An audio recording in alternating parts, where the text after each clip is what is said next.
નમસ્કાર મિત્રો, જય હિન્દ, જય ભારત. સ્વાગત છે તમારું આપણી YouTube channel mister Vijayan point એજ્યુકેશનમાં.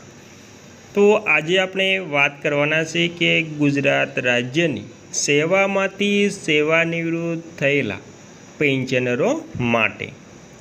તો મિત્રો, હવે 1 મે 2026ના માસનું પેન્શન આવતા મહિને કેટલું જમા થશે તેની સંપૂર્ણ વાત આજે આપણે આ વિડીયો મારફતે કરવાની છે.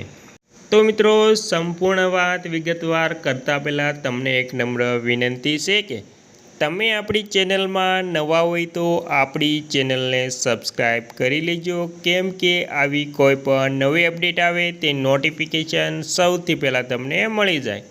અને મિત્રો, વિડીયો ગમે તો લાઈક પણ કરવાનું ભૂલતા નહીં.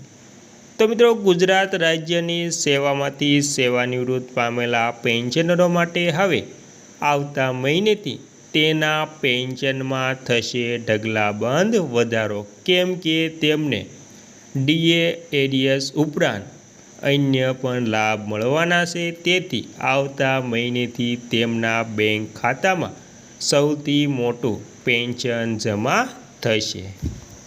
તો મિત્રો, ગુજરાત રાજ્ય સરકારે જે મોંઘવારી ભથ્થું હાલતું હતું તેમાં 2% વધારો કરી 60% મોંઘવારી ભથ્થું જાહેર કર્યું છે. એટલે કે જે મોંઘવારી ભથ્થું 58% હતું તેમાં 2% વધારો કરી ગુજરાત રાજ્ય સરકારે 60% મોંઘવારી ભથ્થું જાહેર કરી દીધું છે.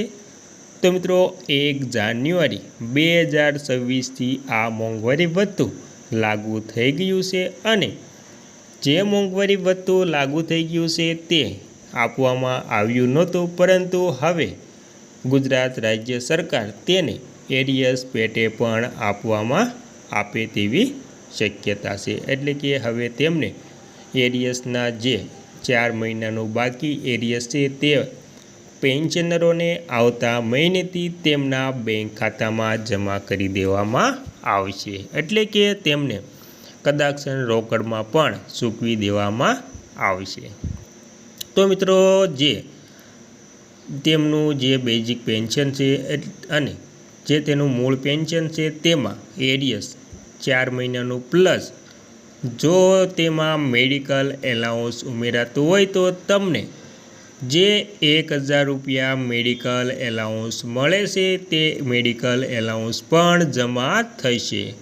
તો મૂળ પેન્શન પ્લસ જે મોંઘવારી ભથ્થું લાગુ થયું છે તે પ્લસ બાકી 4 મહિનાનું એરિયસ પણ આપવામાં આવશે અને મેડિકલ એલાઉન્સ પણ આપવામાં આવશે. અને મિત્રો, ખાસ જો તમે કોમ્યુટેશનની રકમ કપાત થતી હોય તો તે કોમ્યુટેશનની રકમ તેમાંથી બાદ થઈ જશે અને જે વધે તે તમારું મૂળ પેન્શન ગણવામાં આવશે.